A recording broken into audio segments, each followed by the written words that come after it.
Welcome back to Inside Eastern Utah. I'm your host, Scotty Draper, and we have been talking about some exciting things that are happening in our area.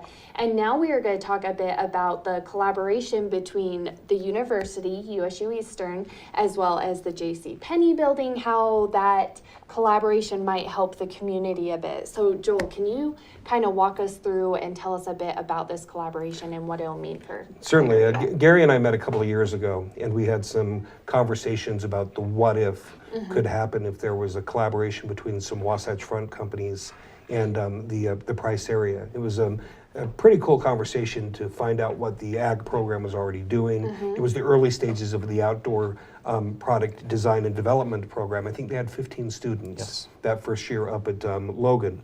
And from that, it's built into a full-fledged collaboration, and I dare say a partnership that we're going to do in the J.C. Penney building, which is delightful. And there's some really cool things that can come from this.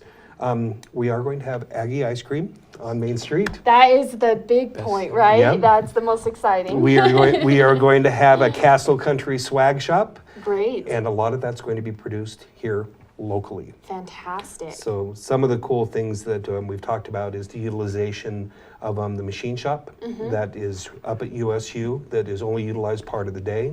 And as we have fantastic manufacturers like Blacksmith International that are going to be in the area, the desire would be able to prototype an idea, be able to do the proof of the prototyping here, and then do the production here as well.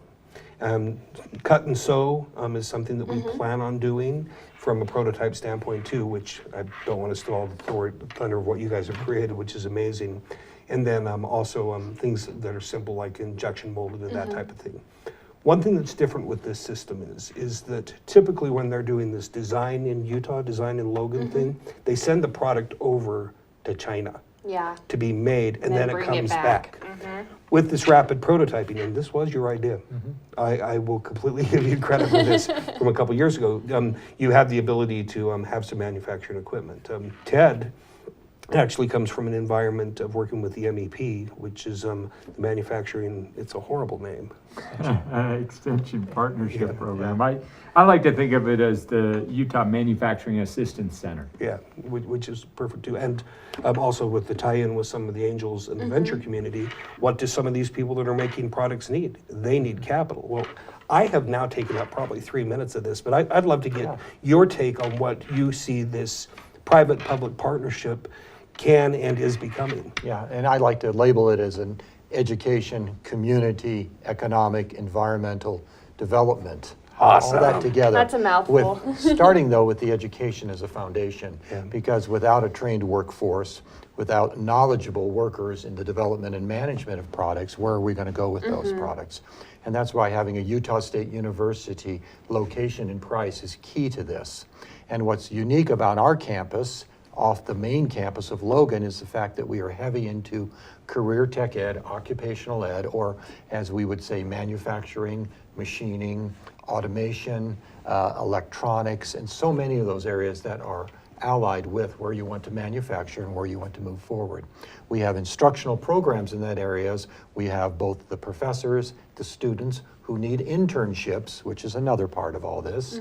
They want to become apprentice in the program, and to be able to do that locally without sending kids outside of Carbon and Emery County to get some education, and then they end up seeing the bright lights, the big city, and never coming back. Let's grow them locally, and that's what our programs are designed to do. And so I think that's why Utah State needs to be here and wants to be here as part of the process as we evolve this community further with partners, private partners, public partners, and industry partners all together. So. Don't you think there's some parallels there with what Pando Labs has done with like Park City Caps and stuff like that, with what he was referring to? Yeah, every community has a continuum of education. I know the state of Utah likes to call it the Pathway Program, but how do 8th grade through 12th graders begin to envision what a career might be and begin some of their technical education? And then, how do they follow that K through 12 into 2-year associate or 4-year undergraduate degrees? And it's great to have all of those resources around.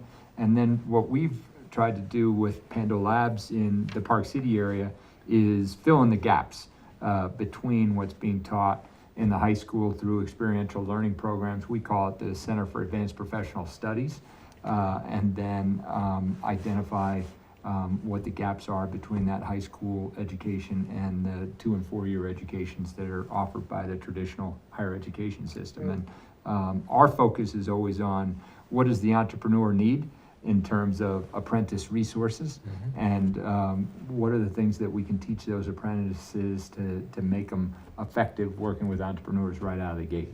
So this can become, I'm sorry to cut you off, that was No, so rude. you're fine. This can become something where we have a combination of business, we have a nonprofit that has an educational gap filling mechanism, then we also have an existing program that's tied into exactly what we would need to have, where we could have it as an actual degree where they're making product. I mean, they're creating gear. You guys are getting huge Yeah. props now with like Outside Magazine and stuff Yeah, like we that. are. Yeah, our outdoor products design development area, which is right now centered in the Logan campus, we're moving it further into the regional campuses, both this campus in Price and then right down the road in Moab. What Moab doesn't have that we have is already in place manufacturing systems in our educational pathways. What we have is floor space with the machinery, with the technologies in place already, and the faculty to do these things. So I think we're at an advantage over a Moab, even though people think of Moab as the outdoor mecca. Well, we can produce the products here and sell it to Moab. How's that? Because they would like us to do that. Again, and those 4 counties, they kind of have a relationship that's symbiotic anyway. Yes, we are constantly working the 4 counties of southeast Utah, of Carbon, Emory, Grand, and San Juan County to our advantage with outdoor products and outdoor design. Yesterday, we had a series of meetings related to this, about what's happening in the outdoor products industries, how big do we want to go, how small, what can we do locally, what do we have to outsource. But it really comes down to education and dreams and visions, and then good partnerships. So if in theory, we actually pull off what we've been planning on doing with Blacksmith and product power up and stuff like that, if we were to have a working prototype lab, even if it's minimal, in place by August, could we start seeing the outdoor design product program doing something here remotely to start? Yeah, we could, again, venture out. What we're lacking is some of the upper division courses for what's necessary. We have a lot of the lower division, but that's all possible. Once they see from the Logan campus what we're doing down here, oh yeah, we begin to open up programs. Even and if they do a instructional study abroad in Price or something. Oh yeah, like that. that's what I tell people. So. But no, it's a great place to be, and it's a great opportunity with this industry just advancing so well. Just on behalf of the consortium that's got the JCPenney building, and I know we need to cut this segment up, Utah State, Price City, and Carbon County has been very supportive of our efforts, Yes. and we really look forward to a long-standing partnership. It's awesome. Yes, and we look forward to following this partnership in the news. Certainly great things happening. So I appreciate you gentlemen taking a few minutes to kind of walk us through and let people know what they can expect in the future. Okay. So stay tuned. We're going to be back with more on this and other topics on Inside Eastern Utah.